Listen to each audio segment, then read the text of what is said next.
Nah cuma waktu itu aku terus berpikir, kenapa kita nggak bunuh kawan ini gitu. Oh, Opung sambil wawancara sambil mikir, nih kalau ku ambil pisau sedikit kelar ini bangsaku sorak-sorai ini. Tapi memang dari segi jurnalistik prestasi lah, bisa nyari sampai Westerling dapat gitu loh. Sampai dia mau pula. Iya, Itu Opung jadi yang pertama. Iya, yang pertama. Enggak, dia menganggap itu musuh, menganggap itu pemberontak, mereka itu melawan kekuasaan Belanda, gitu loh, harus dihabisin, itu aja.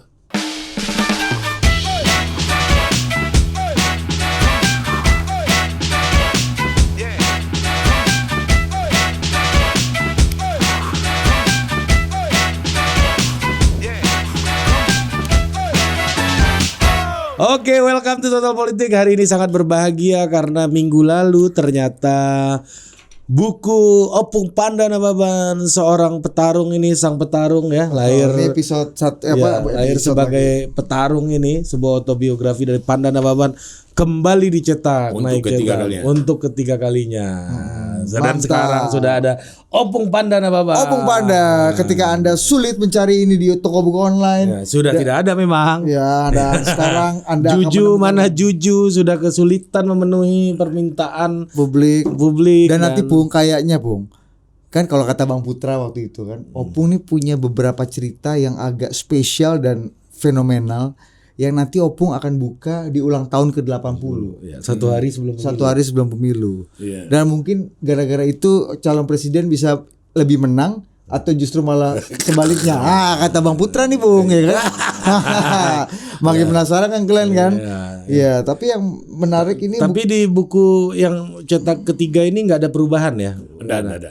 Sama ya berarti ya? Nggak ada, koreksi juga nggak ada. nggak ada ya Bung ya. Kan biasanya tambah foto-foto atau tambah konteks, tambah puji-pujian. Kalau kata Bang Putra nggak ada yang bantah omongan Pak Panda. Banyak yang bantah, cuma nggak berani di depan Opung aja dan di depan publik. Ya karena apa? Karena Ngedumal, ngeburundel. yang disampaikan adalah kebenaran. Ya. Bang Putra itu Bung. Iya, dan menarik. Ada kalimat kunci di sini.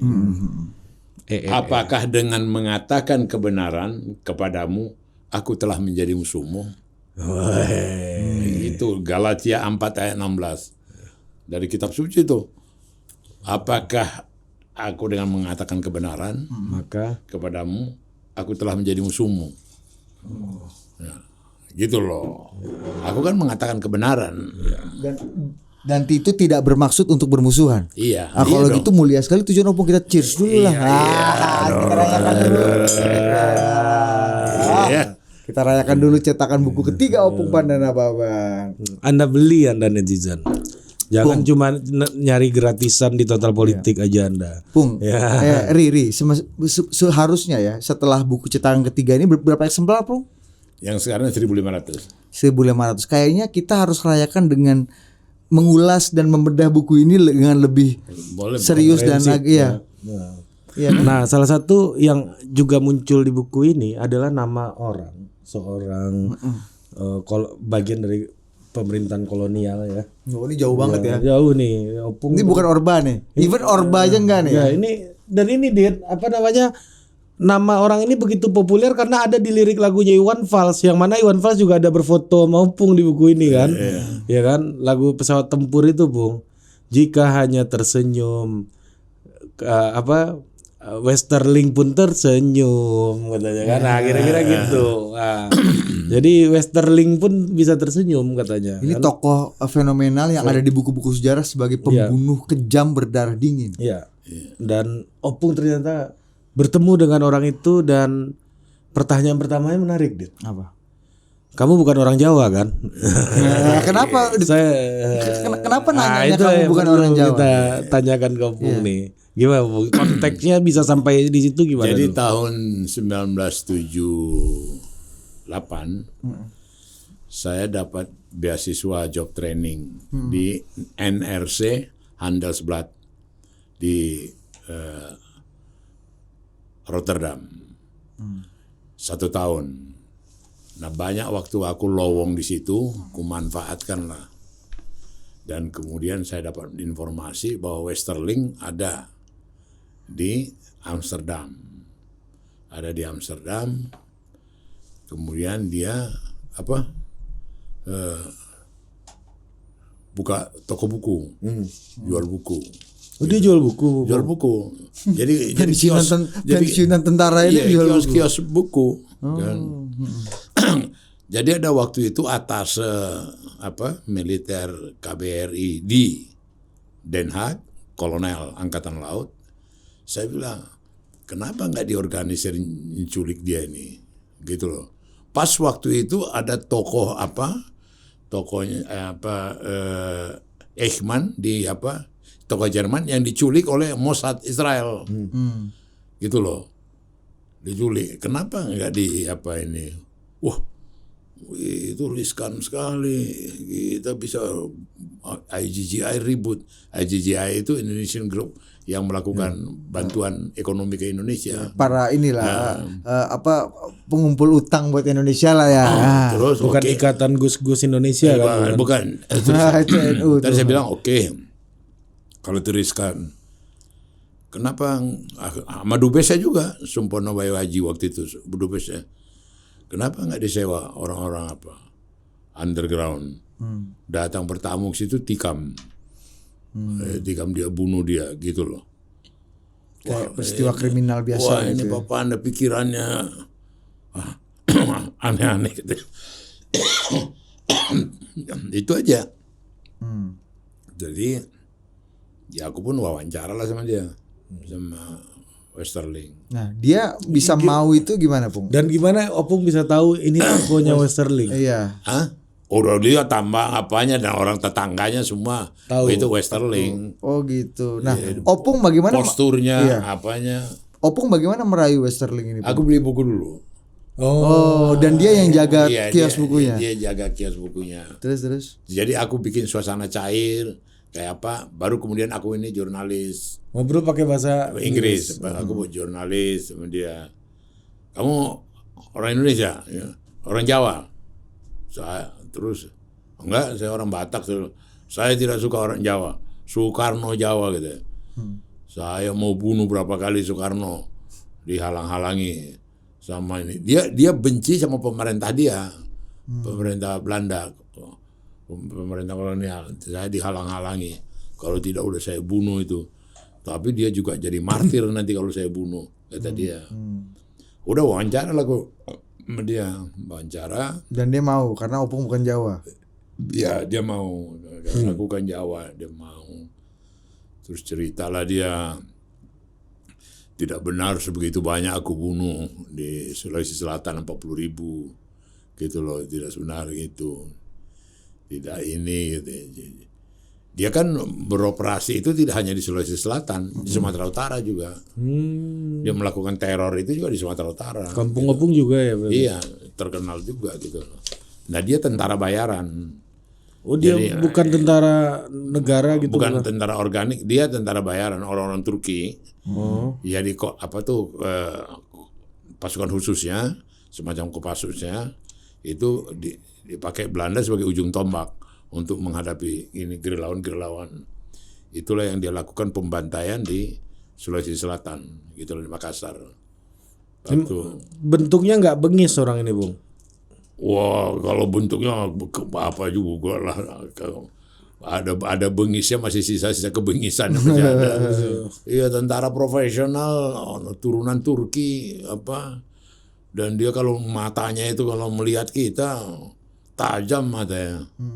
Ya kan, tajam, dia punya mata itu tajam gitu. Nah cuma waktu itu aku terus berpikir, kenapa kita nggak bunuh kawan ini gitu. Oh, Opung sambil wawancara sambil mikir, ini kalau ku ambil pisau sedikit kelar ini bangsaku sorak-sorai ini gitu kan. Itu aku kasih ke Dubes. Mudah kok membunuh dia, saya bilang gitu. Aduh, bilang gitu. Kalau Opung bilang di sini di buku ini, Opung bilang gini dia. Apa susahnya orang Sulawesi Selatan iuran buat bayar pembunuh bayaran ya. Iya betul. Iya betul. Kalau pakai cara-cara yang protokoler nggak mungkin karena ada tadi macam-macam IGGI secara diplomatik ya. Pembunuh bayaran ini kan kayak kriminalitas biasa aja harusnya kan. Tapi memang dari segi jurnalistik prestasi lah, bisa nyari sampai Westerling dapat gitu loh. Sampai dia mau pula. Iya, Itu sampai Opung jadi yang pertama Iya, yang pertama. yang bisa mewawancarai Belum Westerling. ada, baik zamannya Rosihan, Mokhtar Lubis segala macam enggak. Dan ternyata nggak sulit ya Pung ya. Apa ya? Untuk merayu dia, menemukan dia pertama dan merayu dia Saya mau itu. memang waktu itu approach-nya itu saya seperti pembeli buku. Walaupun sudah tahu itu tokonya Westerling. Loh, saya udah tahu itu Westerling. Saya kan seperti beli buku. Nggak begitu Action ini bos. Iya, beli buku ini, lihat ini, keluar modal lah. Beli buku gitu loh. Agak banyak Opung beli. Enggak, satu aja bukunya. Udah. Dari situ cair. Habis itu dia mau cerita apa aja waktu itu? Mau. Cerita apa yang paling menarik gitu Pung, dari kisahnya Westerling Dia kan kepada Opung. membantah tidak membunuh sebanyak itu, tapi faktanya gimana menurut dia, Bung? Yang menarik itu dia katakan sebenarnya saya muda waktu di Pegangsaan Timur itu dekat di Jalan Pegangsaan Timur itu sebenarnya saya udah bisa bunuh dia di Soekarno di situ, dia bilang kan. Dia bilang itu, dia sebut Pegangsaan Timur. Pegangsaan Timur kan rumahnya siapa? Soekarno. Ya kan? Tempat proklamasi itu ya Bung. Iya, sebenarnya saya udah bisa bunuh dia. Tapi ya kalau aku bunuh dia, martir dia nanti gitu loh. Tapi dari pihak apa juga pemerintah Belanda nggak setuju kalau saya bunuh, kata dia. Apalah sulitnya sama aku membunuh dia, kata si Westerling. Makin menggelora dalam hati gue, bagaimana kawan ini gak dibunuh aja gitu. Dia ngomong begitu, apalagi aku bekas Universitas Bung Karno. Iya, dan Soekarnois kan. Iya, dia nggak tahu nih Soekarnois dan merah ini kan darahnya. Dia enteng aja gitu. Sekretaris fraksi PDI di masa depan. Nah, dan dia waktu itu juga di Medan juga. Di Medan. Iya, Medan. Nah, memang faktor Soekarno aja. Kenapa dia jadi benci dengan Jawa itu, apa faktor Soekarno aja berarti, Bung? Iya, faktor Soekarno. Dan kemudian dia merasa dia kan datang dengan satu persepsi, ini kan kerajaan Jawa. Yang berkuasa Jawa gitu loh. Dan pada waktu itu tokoh-tokoh yang juga tokoh-tokoh tempur itu kan Jawa banyak, yang namanya Gatot Subroto, ya kan? Itu kan Jawa banyak Jawa, ya, banyak Jawa gitu loh. Oh, yang berhadapan langsung dengan dia. Iya. Kalau Padang-Padang ini kan diskusi-diskusi kan. Tapi tentara resimen atau satuan tentara apa dari Indonesia di Angkatan Darat kita yang berhadapan-hadapan langsung dengan Westerling ini? Ya tentara kita yang di Makassar yang waktu itu ya cuma kan belum dipatrekan, sebenarnya kan divisi Hasanuddin gitu kan, sama itu Hasanuddin, kemudian sama dengan Siliwangi Brawijaya di Ponegoro, ya kan. Jadi kalau pertempuran itu sudah terjadi dengan Hasanuddin. Hasanuddin tokohnya ya Yusuf. Oh, jenderal waktu itu ya. Yusuf lah. Belum jenderal ya. Jagoannya di situ kan. Belum jenderal waktu itu ya. Ya belum kan zaman Westerling. Mereka panglima waktu itu masih letkol. Iya. Panglima Kodam itu letkol. Oh, belum kayak sekarang kan periode bintang 2 kan, Maijen kan sekarang. Pada periode itu letkol. Dan Rem aja bintang 1 sekarang. Iya, itu Pak Simatupang tuh masih jadi kepala staf angkatan perang tuh, Bung. Apa sebelum itu sebenarnya? Ini circa tahun-tahun berapa, Bung? Apa Westerling ini buat yang nggak tahu ya. Westerling melakukan pembunuhan massal itu dan kemudian Westerling ini berhadapan-hadapan ya. Jadi begini. Pasca agresi militer ya. Aksi polisional yang kedua itu ya sekitar 47, 48, 49 di situlah. Mereka mau recovery kembali lagi. Ya kan? Mereka mau kembali berkuasa lagi. Yang mereka dompleng pakai sekutu. Masuk, ya kan? Yang Jenderal Inggris yang tertembak itu Malabi ya. Malabi kan di 45 apa ini? Ya dalam Surabaya kan. Dalam ini periode itu kan harusnya. Nah, sejak pembunuhan itu berarti Westerling nggak pernah ke Indonesia lagi, udah lari dia. Lari dia. Dia melalui Singapura waktu itu. Oh, lari luar Singapura, Bu. Iya, lari dia. Karena dia juga udah dikejar-kejar juga, diuber-uber, coba pasukan-pasukan Indonesia juga nyari dia dengan peristiwa Makassar, dengan peristiwa, dan dia juga sempat main di apa kan, di Bandung, Westerling. Teror yang dia bikin di 3 tempat, di Medan, Bandung, sama Makassar. Oh, Medan juga, Bung ya. Iya, Medan. Berarti hebat juga, nekat juga nih orang ya, Bung. Iya, iya. Waktu itu apa penjelasan dia tentang tadi kan, kalau dia pertama dia meralat bahwa nggak sampai 40.000 bos gitu kan. Tapi kan ada puluhan ribu juga yang pada akhirnya gugur gitu kan. Apa penjelasan dia, Bung? Bahwa dia harus melakukan pembunuhan massal seperti itu waktu itu. Dia menjelaskan nggak sih, Bung? Enggak, dia menganggap itu musuh, menganggap itu pemberontak, mereka itu melawan kekuasaan Belanda, gitu loh, harus dihabisin. Itu aja. Anasir-anasir, satuan-satuan yang melawan kekuatan Belanda harus disikat. Itu aja. Dalam kategori dia siapa yang layak dan berhak untuk dibunuh waktu itu, Bung? Sebenarnya waktu itu sudah terasa, sebenarnya nggak usah lagi layak. Karena kita pada waktu itu juga pas lagi mekar-mekar tumbuhnya BKR, Badan Keamanan Rakyat, Tentara Keamanan Rakyat, yang menjadi cikal bakal dari TNI. Itu waktu itu gitu loh. Jadi sudah mengental, mengkristal itu kekuatan-kekuatan apa itu gerila, apa itu laskar-laskar itu, laskar Hizbullah, laskar apa itu udah mulai mengkristal Dan bergabung dengan Kenil ini, Bung ya. Dari Kenil juga ada Dan PETA. Itulah kemudian bergabunglah mereka menjadi Tentara Rakyat Indonesia. Kemudian mereka jadi TNI, ya kan. Nah, siapa melihat ini satu yang harus disikat sama si ini. Dia unit-unit pemukul, pemusnah yang mobilitasnya tinggi bergerak, si apa ini, Westerling. Oh, jadi hit and run gitu, Bung. Iya, di Bandung juga begitu. Ya. Nah, kan memang tentara kita ini kan terbentuk dari musuh-musuhnya Westerling inilah, ada Hizbullah, ada macam-macam ya, dan di sini Opung juga bab yang cukup sangat menarik menurut saya adalah ketika tentara sudah mulai belajar politik setelah kemenangan Sekunder Golkar tahun 71 gitu. Nah, apa Bu menurut Opung ya yang aku ambilin air putih dulu ya. Yang membuat tentara kita ini cepat dalam shifting gitu ya, berubah dari tentara perperangan menjadi sebuah kekuatan politik. Apa yang membuat itu menjadi semakin mendorongnya cepat gitu waktu itu, Bu?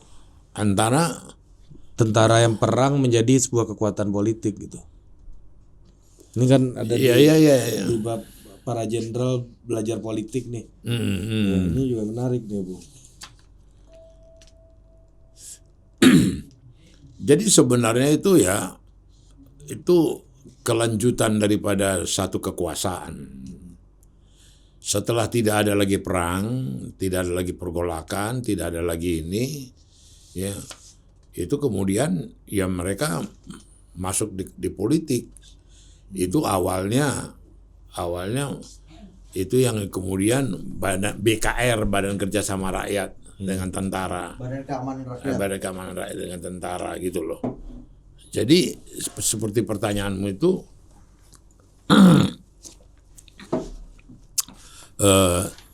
setelah tidak ada lagi gejolak pertempuran, ya mereka ingin juga tetap berkuasa ya ke politik.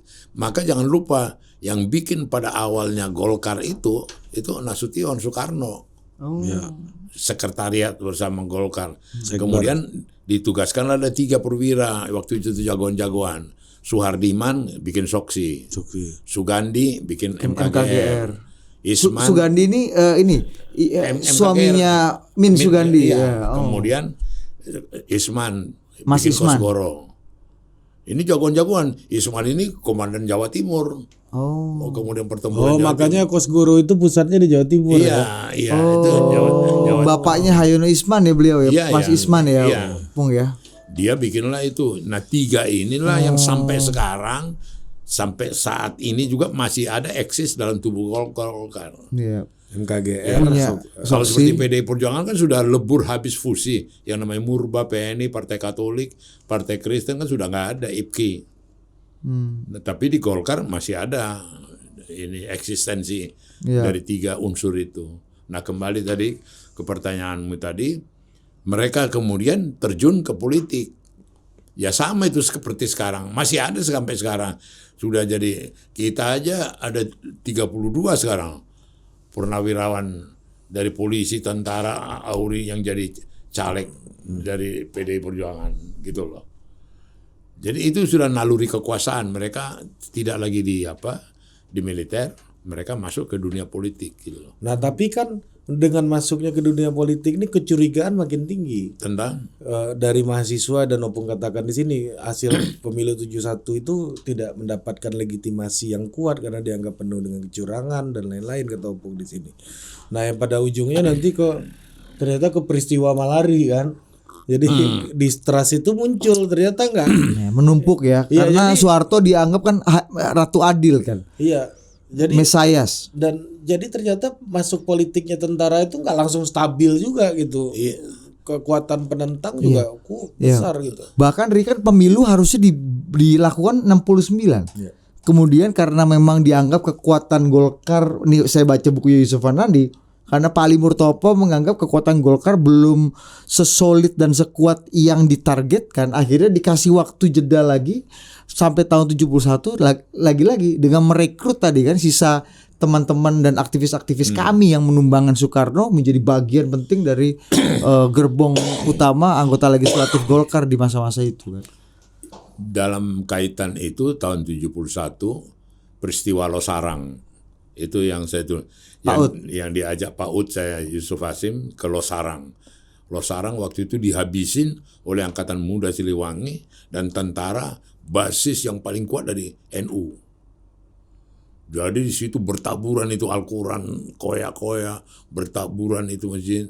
Dan yang mengagetkan aku, mengagumkan aku, dan itu kutulis dalam laporanku, itu meja makan itu ketahuan ditinggalkan tiba-tiba. Ya, masih rapi. Masih ada nasi, masih ada ini, masih ada sayur, lauk, itu kelihatan tuh.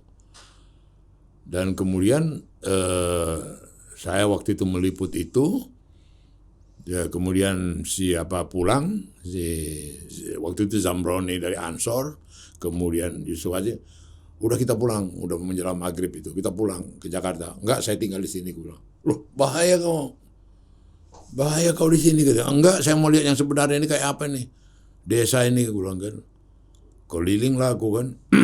Kesalahan aku waktu itu, aku motret pakai blitz, karena udah malam. Motret itu semua yang hancur-hancuran itu pakai blitz, ditangkap lah aku sama Kodim. Waktu aku ditangkap sama Kodim, ada wartawan Jepang, Asahi Shimbun di situ. Aku tanya ini ya, dia kasih tunjuk sama aku ada suratnya dari Deplu, izin meliput di Indonesia. Aku takut-takuti lah itu pandang Kodim itu. Bisa rame ini, ada wartawan ini, Asahi Shimbun, koran terbesar di Jepang. Wartawannya ditangkap, wah bisa berita dunia. Terus gimana? Ya udah ngapain di sini nih? Oh sudah kalian pulang, pergi kalian aja. Lompat bis lah kami. Itu dari Losarang itu lompat bis lah kami. Udah.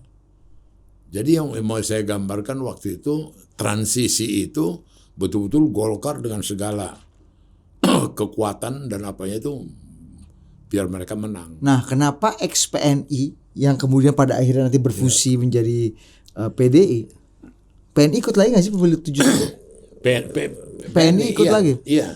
Itu zaman Wilopo, Suwiryo dan kawan-kawan ini Pung ya, waktu itu kalau nggak salah. Bener nggak Pung?